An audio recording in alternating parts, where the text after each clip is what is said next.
Hey, what's going on, you guys? Welcome to another episode of the Trainer Talk. Unfortunately, Bethany injured herself, so she'll be in the chair today, but she's still going to be joining us for the talk. And I'm back from vacation. So today we're going to be talking about, can you maintain or achieve health by not resistance training or working out necessarily? What kind of results can you get?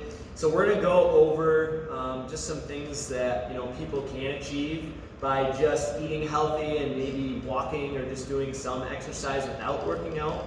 And then we'll go over some of the things that you cannot necessarily achieve if you're not working out. So to answer the question, you absolutely can become healthy or maintain your health by just focusing on healthy nutrition and maybe going out for a walk every day, for example. That's going to be great just for overall health in general. Nutrition is a big part of it. 80% of the results that we're going to get usually is going to come from our nutrition. So obviously if you're eating healthy, that's going to be the best thing possible. And then if you're just getting some general exercise, it's just going to help with your metabolism. You're going to be able to maintain your weight. But there are a few things that you're not going to be able to achieve by not working out. So we're going to go over some of those things. Caitlin, you want to lead us off with that? Sure. So you definitely can be healthy and not work out, but you are going to be at higher risk for certain things, especially as you age.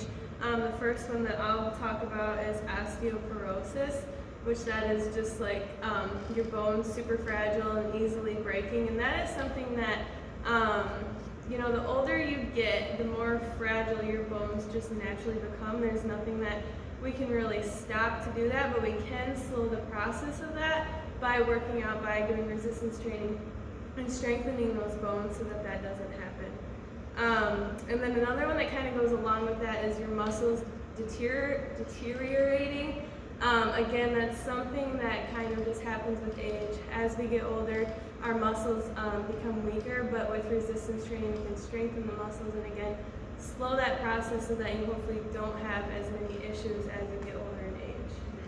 There's another caveat to losing muscle from not doing resistance training, and that is possibly putting on more body fat if your diet isn't necessarily in line. Especially as you get older and you're more prone to losing that muscle mass, you're not going to be able to use carbohydrates as well, or blood sugar, glucose. So you're more likely to become insulin resistant, become pre-diabetic, because your muscles aren't there to utilize that carbohydrate source. So that can lead to a lot of, type 2 diabetes down the road, different issues regarding that, which then can also lead to more unhealthy outcomes just from losing that muscle mass that you can keep from the most part while resistance training. Yeah. So basically, bottom line is if you started out just eating really clean and you walk every day, over the years you're still going to lose some muscle mass progressively, and that will just put you at a higher risk of putting on some more body fat, not being able to utilize your carbohydrates as well, like she said. So what we would encourage everybody to do is to incorporate some form of resistance training just to help kind of combat that. Now, we actually wanted to kind of touch on this since she is injured and she's not going to be able to work out right away for a little while. She can maintain her results, all of her muscle and her weight, for example, by controlling what she's eating. So by eating healthy and maybe getting some movement in, like she can maintain what she has right now, but eventually she's going to want to get back into the resistance training after her injury has healed, to continue building back up and avoiding that. Decrepitude is another word that we use as you age. We have a decrepitude. Basically everything is just getting a little bit worse. You might get a higher blood pressure, more body fat, less bone density, things like that, a little bit higher risk for injuries even, higher risk for diseases and things like that. So that's what we want to avoid. And by all means, eating healthy and going out for walks can definitely help reduce the risks for those diseases, but you're still going to lose the muscle and lead to lower bone density and not being able to process and utilize carbohydrates as well. You're still going to put yourself at higher risk for example, diabetes, which can then lead to more things too. And I like to point out this is more of like a long-term, over years of accumulation of, the slow degradation, decrepitude of the muscles and bone density. That tends to happen, obviously in later stages of life. When you're younger, like for me, I really don't have to worry about that at all, because after a few weeks, I can kind of get back onto it again once it's healed and I'm able to put pressure on it again. But the main thing for maintaining the muscle that is in my leg that I'm not able to really exercise right now is still working out other parts of my body, staying as active as I can, and really honing in on my nutrition, my supplementation, and my recovery. And I think that that's a big thing. Even if someone chooses not to work out for just personal reasons, not necessarily because they're injured, what they're able to do is if they maximize their protein consumption, so they're getting around a gram per pound of body weight, they're maximizing, maybe taking some creatine, some omega-3 supplementation, they're getting their food sources from those whole foods, so everything that's really high in micronutrients, so they're getting all of the micronutrients that they need to, so that they're not deficient. That's going to be the best marker of their health, them maintaining their longevity, and basically having a really healthy lifestyle through, having good sleep habits, not drinking excessively or smoking or having any of those negative habits. I say that they can stay healthy as long as they wanted to. Right. Yeah, absolutely. And I like that you touched on getting in your macronutrients, focusing on the nutrition. And that's kind of why we wanted to do this episode, because that's the most important thing. Like, you can absolutely be a healthy individual by just focusing solely on your nutrition.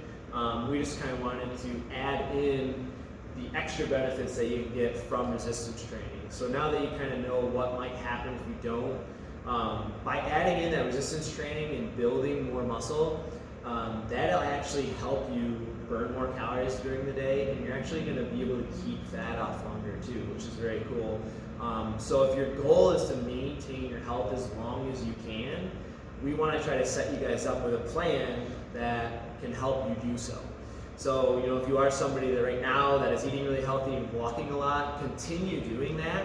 But even if just adding in like 2 or 3 days of resistance training, and it doesn't have to be going into the weight room and lifting really heavy weights necessarily, although that would be the best thing that you can do. You could even just do like body weight resistance training exercises at home. So push-ups, air squats, sit-ups, burpees, lunges, pull-ups, things like that. If you have dumbbells at home, like doing any kind of resistance for full body a couple days a week, you're going to be able to maintain or even build more strength and muscle and bone density over the years. And this is going to take a long time. I do want to point that out too. Like, we're talking over the course of your lifetime, it's going to slowly come on. So the sooner you start doing this stuff, the better you're going to be once you get older, basically. Yeah. I have a couple more benefits that come with adding in exercising to your routine. You will have more muscle tone. So if you're just eating healthy and not working out, everyone wants to look toned. That is the word that everybody uses, and we kind of touched on that in our talk from last week.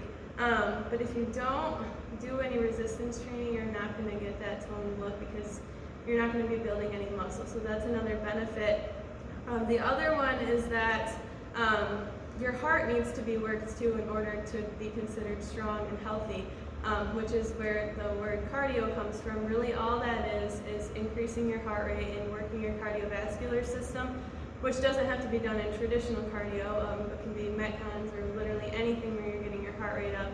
And doing that with resistance training is kind of killing 2 birds with 1 stone. You're going to work your muscles, all of your muscles, and you're also going to work your heart muscle. The stronger your heart muscle is, the better off you'll be for any health conditions that could possibly happen in the future. Especially if it's something that, if you have genetics of heart issues in your family, then that's really, really important. Yeah.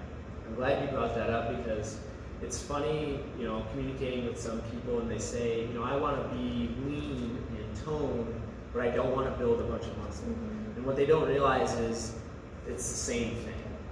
Looking toned and lean, that is the muscle protruding through your skin that you can see. So in order to look toned and lean, you have to build more muscle. That's the only way to do it. And just for any ladies watching, you don't have to worry about getting gigantic and huge by doing weightlifting. It's hard enough for men, and we have 10 times the amount of testosterone, which gives muscle that size and girth. So you know, if you start weightlifting and training heavier, you're not automatically going to blow up and get huge. Just wanted to point that out. Yeah, and it'll honestly give more shape to your physique if you do decide to add in a little bit of resistance training, because we can picture people hypothetically that they're small and they would have a smaller body fat percentage, less body fat percentage, and they're just small, but they're not toned because they don't have that underlying muscle. Yet we can think of some people who might have a higher body fat percentage, but they have that underlying muscle, and then they're more of they have those nice curves for women, and then for guys, you know, they probably just fill out shirts well and stuff like that. So it doesn't always have to be this look, really lean and toned, ripped physique to be healthy. Having that muscle and then having an overall healthy lifestyle can get you there. You don't have to look like the cover of a magazine, which is not the picture of health anyways, because they're way too lean to actually have healthy markers at that point. So, you know, striving for your own version of health and aesthetic balance, I think is a really good opportunity for people to at least try to strive for something, whether that's just maintaining their health or whether that's, you know, maybe just coming into the gym and trying to improve their physique a little bit. Both, I think, are going to improve whether you focus on either. You know, you can focus on getting healthier long term. I think that would improve your physique, and if you're focusing on improving and building muscle, lowering body fat, that would improve your health long term as well. Yeah, for sure. Another thing I would like to point out is for anybody that's just looking to lose weight and get skinnier by maybe following some kind of diet plan, and then you go walking, or you just do cardio and not resistance training. A skinny person isn't necessarily a healthy person. So if you're not eating enough and you're not resistance training, you could look healthy on the outside, but be very unhealthy on the inside. We have tons of clients that would be considered slightly overweight, but they resistance train, they eat enough, they fuel their body, they don't undereat or overeat, they eat healthy, and they're really healthy individuals, even though they have a few extra pounds. So the eye can be kind of deceiving in that way, and it's actually more or less the skinnier people that have the sudden, for example, heart attacks or things that suddenly come on because they don't have the indicator of overweight telling them that they're unhealthy. So just wanted to point out, if your goal is to just get skinny or lose a bunch of weight, be careful on what you do and what kind of diet plans you do, because just being skinny, it does not necessarily mean that you're healthy. So we want to make sure that people are eating a healthy nutrition plan and exercising the right way so that you're fueling the body and dropping the pounds in the right way. It's a long duration. It needs to be sustainable and not just something that's very quick. It's a little bit off the topic of longevity and can you be healthy, but I just wanted to point that out because a lot of people do think, they'll look at a skinny person and think, oh, that person's got to be really, really fit and healthy, and that's not always the case, because they could have very little muscle, very little strength, and be at a higher risk for other things. So, yeah. That's all I have. Cool. So just to kind of recap, if you are somebody that is eating really healthy and you're eating enough, make sure that you're at least eating, we usually tell our clients, try to have 3 meals a day, balanced meals, make sure you are eating protein, carbs, and fats. The myth that fats make you fat, that's been broken for years and years now, so make sure you're eating healthy fats. Carbohydrates aren't bad. They just talked about this last week a little bit in their video. That was one of the things that Caitlin had learned right away, was that carbs aren't bad. They're actually fuel for the body, so make sure you're having good sources of carbohydrates, and obviously protein. If you are eating a lot of protein, it's going to help you preserve your muscle. So make sure you're eating enough, and then if you are walking every day, that's absolutely phenomenal. That's all we hope for people to do. if you're doing that, you're doing yourself a huge favor long term if you can maintain that throughout your lifestyle. But we just wanted to make this video to point out that if you're not doing resistance training, you are going to be just putting yourself at a slightly higher risks of osteoporosis and losing your muscle mass, which could then turn to putting on more weight easier. Basically, you're not going to be able to keep that weight off as easy as if you did introduce some resistance training. So, can you be healthy? Absolutely, but we suggest at least 2 to 3 days of resistance training. And like we said, it doesn't have to be coming into the gym and putting yourself through an hour, 2 hours of weight training. It could be 20 or 30 minutes of body weight or dumbbell exercises at home. Just any kind of resistance where you're working all your muscles, and try to do it to a certain level of fatigue. You don't want to just do 10 reps very easily. That's not going to build the muscle. You need to be kind of pushing that muscle to a level of fatigue to where, okay, this is getting really hard, or if you can feel the burn, and make sure that you're progressing over time. If you do the exact same weights, or maybe even if you're a walker and you do the exact same mileage every single day, day after day after year, you're going to plateau and it's no longer going to be beneficial. For example, if you're a walker, you're going to want to increase your pace or increase your duration or your speed at which you're walking in order to progress. If you're lifting weights, you need to increase the amount of weight you're lifting, or maybe the sets or the reps, in order to keep progressing over time. That way you can build that muscle that you want, get that lean tone looker that you want, or lose the weight that you want, and then set yourself up for health in the future. So, anything else you guys want to add?